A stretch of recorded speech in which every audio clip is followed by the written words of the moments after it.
اعوذ باللہ من الشیطان الرجیم بسم اللہ الرحمن الرحیم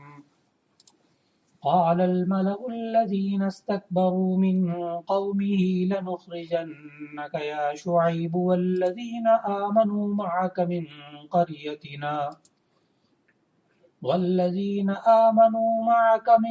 قريتنا أو لتعودن في ملتنا قال أولو كنا كارهين صدق اللہ العظیم۔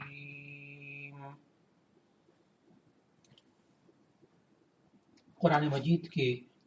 مضامین کے خلاصے کے سلسلے میں آج پارہ نمبر 9 کا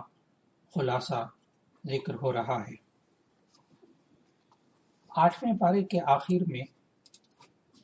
حضرت شعیب علیہ السلام کا قصہ اللہ تعالیٰ نے ذکر کرنا شروع فرمایا تھا اور بتایا تھا کہ یہ شعیب علیہ السلام کی قوم ناپتول میں کمی کرتی تھی، زمین میں فساد پھیلاتی تھی اور راستے میں بیٹھ جاتے تھے اور لوگوں کو گمراہ کرتے تھے۔ شعیب علیہ السلام کے قوم کی باقی باتیں آج 9ویں پارے کے آغاز میں بیان ہو رہی ہیں۔ حضرت شعیب علیہ السلام نے اپنی قوم کی برائیوں اور فتنہ و فساد پر جب روک ٹوک شروع کی تو ان کے سرداروں نے دھمکی دی اور یوں کہا، اے شعیب، ہم تمہیں اور جو لوگ تمہارے ساتھ ایمان لائے ہیں ان کو اپنی بستی سے نکال دیں گے، اور یا دوسری صورت یہ ہے کہ تم بھی ہمارے دین میں شامل ہو جاؤ۔ حضرت شعیب علیہ السلام نے جواب دیا کہ ایسا نہیں ہو سکتا، باقی تم نے جو کچھ کرنا ہے کر لو، ہم اللہ پر توکل اور بھروسہ رکھتے ہیں اور وہی فتح دینے والا ہے۔ ان مختلف انبیاء کرام کے قصے بیان کرنے کے بعد اللہ تعالیٰ نے تمام جتنے بھی قوموں نے انبیاء علیہ السلام کو جھٹلایا ان کے بارے میں اپنا دستور یہ بتایا۔ ان آیات میں اللہ تعالیٰ نے ہمیں سمجھایا کہ ہم انہیں ہر طرح سے سمجھانے کی کوشش کرتے ہیں، کبھی کبھی تنگی اور تکلیف میں بھی مبتلا کر لیتے ہیں کہ شاید وہ اللہ کی طرف رجوع کر لیں، لیکن جب یہ قومیں نرمی یا سختی کسی بھی طریقے سے نہیں سمجھتے تو ہم انہیں اچانک اپنے عذاب میں گرفت میں لے لیتے ہیں اور انہیں پتہ بھی نہیں چلتا۔ پھر ان آیات میں ان قصوں کے آخر میں نبی صلی اللہ علیہ وسلم کو تسلی دی گئی کہ یہ بستیاں جن کے کچھ احوال ہم آپ کو سناتے ہیں ان کے پاس ان کے رسول واضح نشانیاں لے کر آئے، پھر ایسا نہ ہوا کہ اس بات پر ایمان لے آتے جسے وہ پہلے جھٹلا چکے تھے۔ اس طرح اللہ تعالیٰ کافروں کے دلوں پر مہر لگا دیتا ہے۔ پھر اس کے بعد 9ویں پارے میں اللہ تعالیٰ نے موسیٰ علیہ السلام کے قصے کو تفصیل سے ذکر فرمایا۔ موسیٰ علیہ السلام کو جو معجزات دیے گئے ان کا بھی ذکر کیا، اور یہ بھی ذکر کیا کہ فرعون اور اس کی قوم یعنی قبطیوں نے بنی اسرائیل کو غلام بنا رکھا تھا اور ان پر ظلم کے نئے نئے طریقے آزماتے تھے۔ بنی اسرائیل اس زمانے میں مصر آئے تھے جب ان کے شہر اور گاؤں شدید قحط کی لپیٹ میں آ گئے تھے، یہاں تک کہ ان کا شمار مصر کی بڑی اقوام میں ہونے لگا تھا۔ پھر مختلف فرعونوں نے اپنے اپنے دور میں انہیں ظلم و ستم کا نشانہ بنانا شروع کیا۔ حضرت موسیٰ علیہ السلام بنی اسرائیل کو بدترین غلامی سے رہائی دلا کر ان کے اپنے وطن یعنی ارض مقدس میں لے جانا چاہتے تھے۔ اسی لیے حضرت موسیٰ علیہ السلام نے فرعون سے مطالبہ کیا تھا کہ بنی اسرائیل کو میرے ساتھ بھیج دو۔ جب حضرت موسیٰ علیہ السلام نے فرعون کے سامنے یہ دعویٰ کیا کہ میں رب العالمین کی طرف سے رسول بن کر آیا ہوں، تو فرعون نے مذاق کے طور پر کہا کہ اچھا، اگر واقعی تم اپنے دعوے میں سچے ہو تو کوئی معجزہ دکھاؤ۔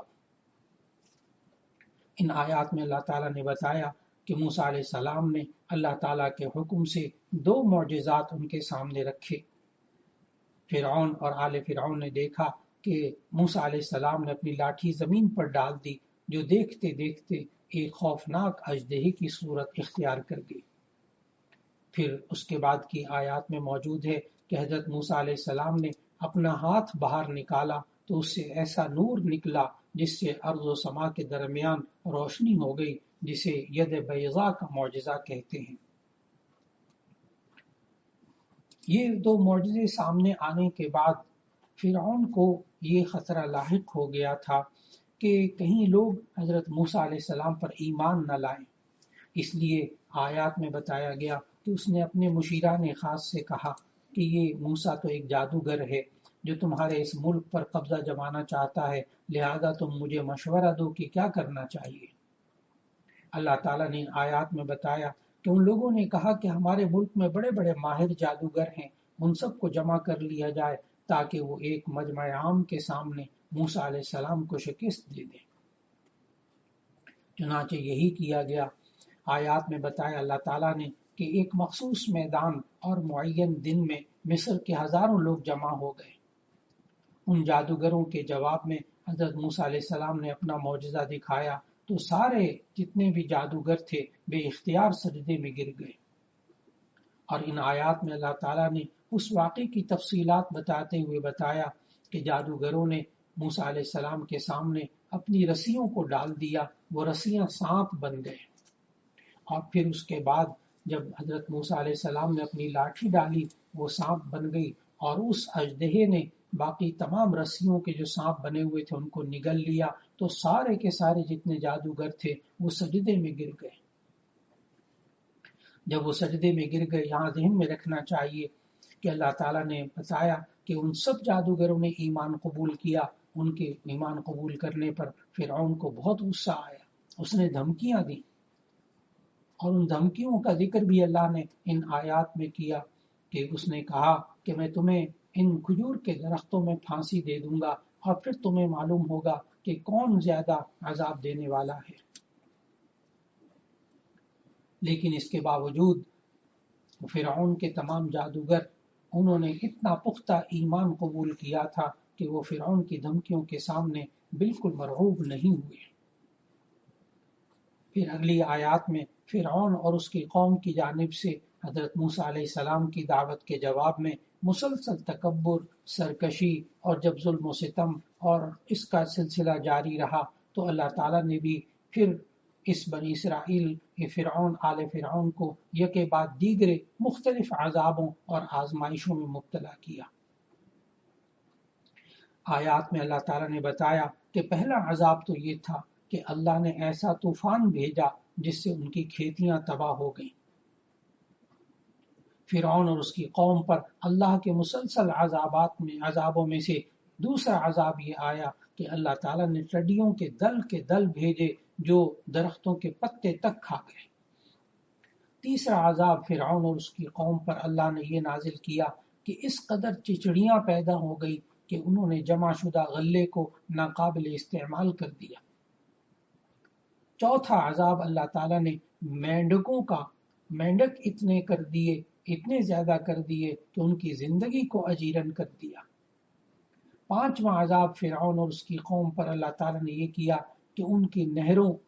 کنووں اور مٹکوں کا پانی جو تھا وہ خون میں تبدیل ہو گیا۔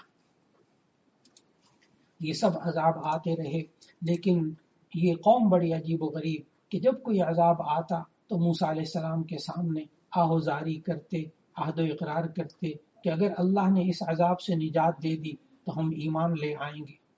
لیکن جب عذاب ٹل جاتا تو پھر وہی کچھ کچھ کرنے لگتے جو پہلے کر رہے ہوتے تھے۔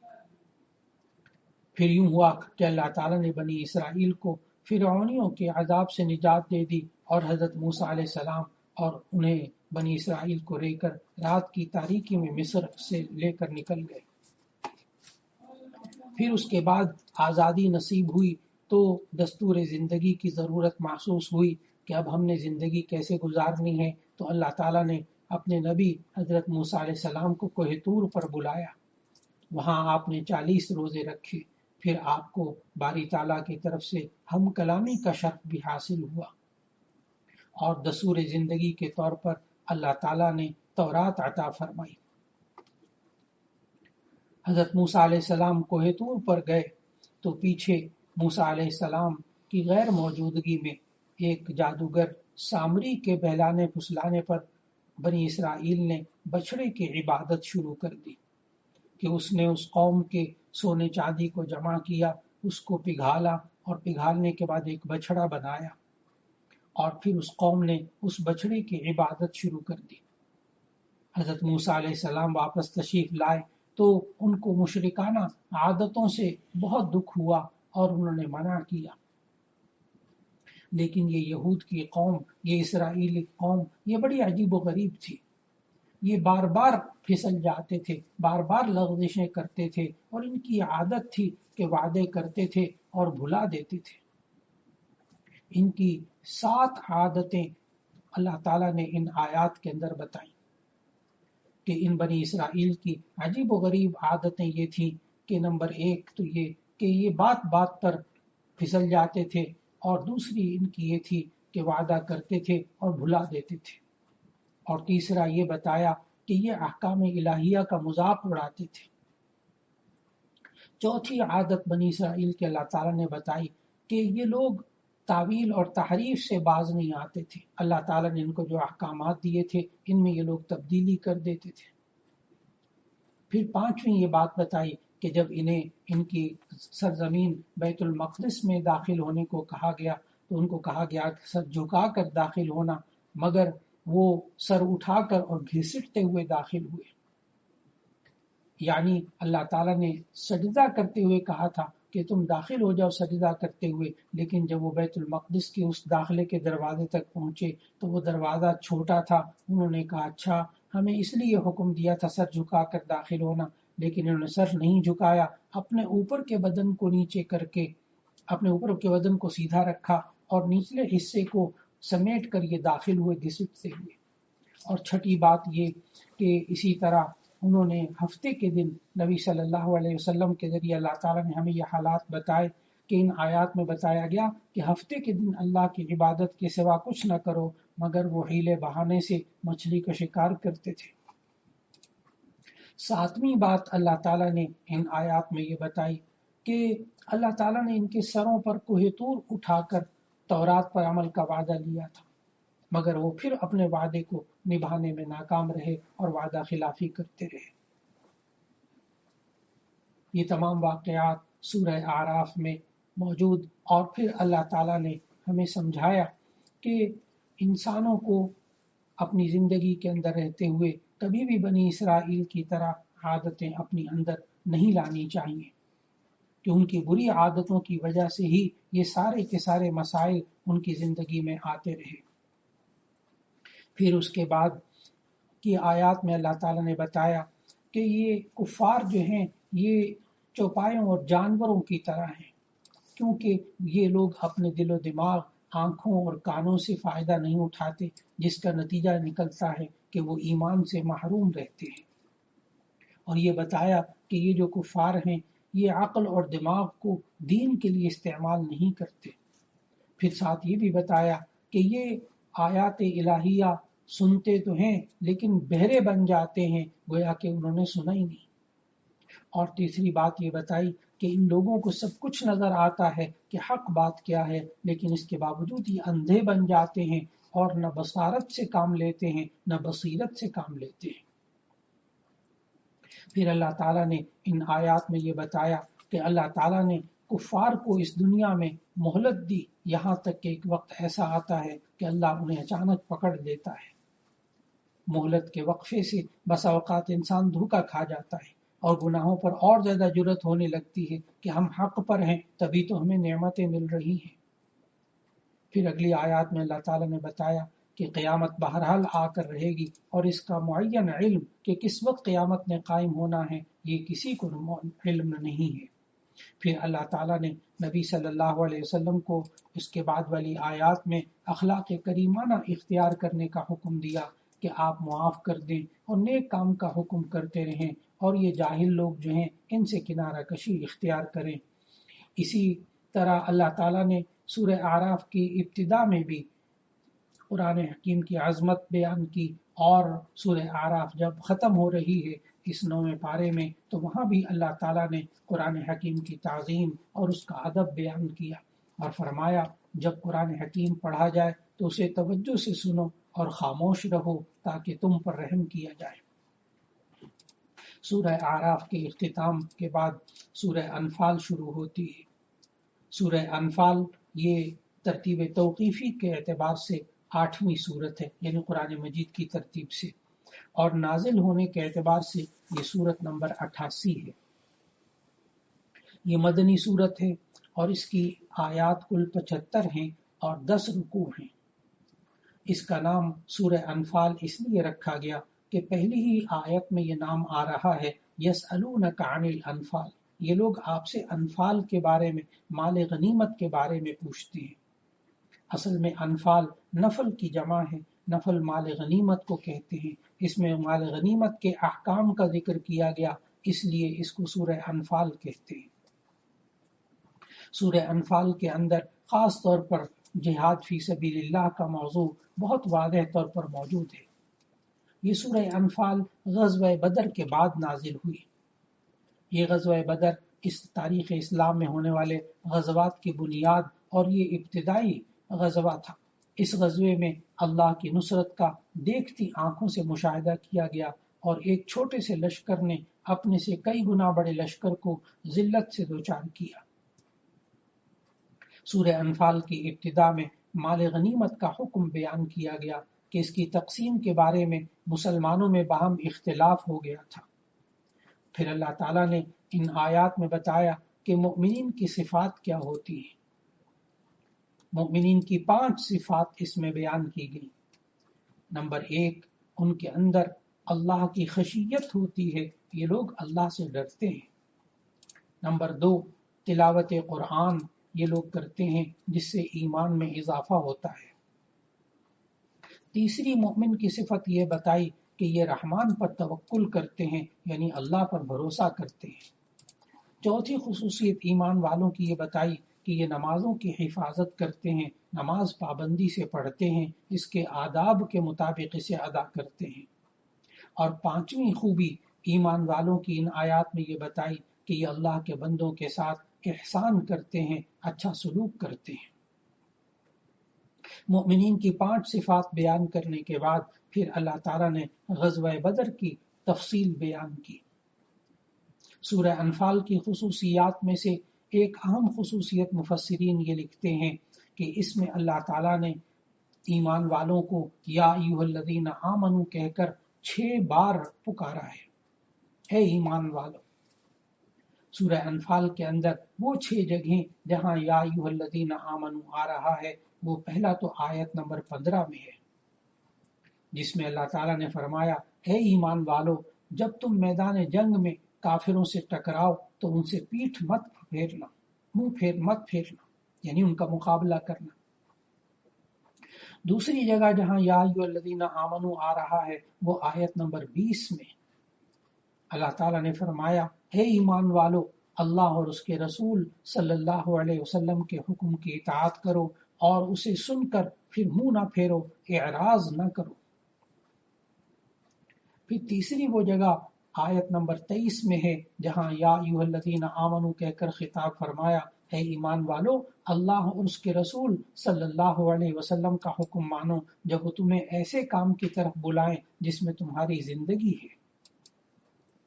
پھر وہ چوتھی جگہ جہاں یا ایھا الذین آمنو فرمایا وہ سورہ انفال کی آیت نمبر 27 ہے۔ فرمایا، اے ایمان والو، اللہ اور اس کے رسول صلی اللہ علیہ وسلم سے خیانت نہ کرو اور آپس کی امانتوں میں بھی جان بوجھ کر خیانت نہ کرو۔ پھر 5ویں جگہ جہاں سورہ انفال میں یا ایھا الذین آمنو کہہ کر خطاب فرمایا وہ آیت نمبر 29 میں ہے کہ اے ایمان والو، اگر تم اللہ سے ڈرتے رہو گے تو وہ تمہیں فرقان عطا کرے گا،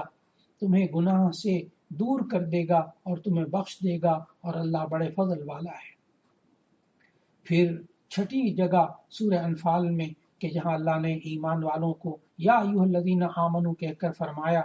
یہ آگے جا کر 10ویں پارے میں آئے گا آیت نمبر 46 میں کہ اے ایمان والو، جب کسی جماعت سے تمہارا مقابلہ ہو تو ثابت قدم رہو اور اللہ کو بہت یاد کرو تاکہ تم کامیاب ہو جاؤ، اور اللہ اور اس کے رسول صلی اللہ علیہ وسلم کے حکم پر چلو اور آپس میں جھگڑا نہ کرنا ورنہ تم بزدل ہو جاؤ گے اور تمہاری ہوا بھی اکھڑ جائے گی، اور صبر سے کام لو، اللہ صبر کرنے والوں کے ساتھ ہے۔ پھر 9ویں پارے میں سورہ انفال کے اندر اللہ تعالیٰ نے مزید احکامات دیے اور فرمایا کہ ایسی جماعت کبھی شکست دوچار نہیں ہو سکتی جو دشمن کے مقابلے میں ثابت قدم رہے۔ دوسرا حکم ان آیات میں سورہ انفال کے اندر دیا کہ وہ جماعت کبھی شکست نہیں کھاتی جو اللہ اور اس کے رسول صلی اللہ علیہ وسلم کے احکامات پر عمل کرنے والی ہو۔ اور تیسری بات یہ بتائی کہ وہ کبھی مسلمان شکست نہیں کھاتے، وہ قوم سب سے مضبوط اور طاقتور قوم بن جاتی ہے جو کہ اپنے نبی کی دعوت پر لبیک کہنے والی ہو، جس میں دلوں کی زندگی اور عزت و سعادت کا راز پوشیدہ ہو۔ اور چوتھی بات یہ بتائی کہ وہ سب سے مضبوط ترین اور طاقتور قوم ہوتی ہے جو نہ دین میں خیانت کرتی ہے نہ دنیاوی حقوق کی ادائیگی میں خیانت کرتی ہے۔ اور پانچویں خوبی اللہ تعالیٰ نے سورہ انفال کے اندر بتائی کہ مضبوط اور طاقتور تم جب بن سکتے ہو کہ سب سے بڑھ کر یہ ہے کہ وہ خوف خدا اور تقوی کی صفت اختیار کرتے ہوں۔ اور چھٹی بات یہ بتائی کہ وہ قوم بڑی مضبوط قوم ہوتی ہے جو کہ ہر وقت اللہ کا ذکر کرتی رہتی ہے۔ ساتویں بات یہ بتائی کہ وہ قوم مضبوط ترین قوم ہوتی ہے جس کا کلمہ ایک ہوتا ہے۔ اور آٹھویں بات یہ بتائی کہ وہ قوم مضبوط ہوتی ہے کہ جس کی صفوں میں کامل اتحاد ہوتا ہے۔ اور نویں بات سورہ انفال میں یہ بتائی کہ وہ نفسانی اور گروہی تنازعات اور اختلافات میں مبتلا نہیں ہوتے، تو وہ قوم یقیناً مضبوط قوم ہوتی ہے جو کبھی شکست نہیں کھاتی۔ اللہ تعالی ہمیں ان باتوں پر عمل کرنے کی توفیق عطا فرمائے، اور جن باتوں پر اللہ تعالیٰ نے ہمیں حکم دیا کہ ان باتوں سے تم نے رکنا ہے، اللہ تعالیٰ ان سے ہمیں باز آنے کی توفیق دے، تو یقیناً مسلمان آج بھی دنیا کی سب سے مضبوط اور طاقتور قوم بن سکتی ہے۔ وآخر دعوانا ان الحمد للہ رب العالمین۔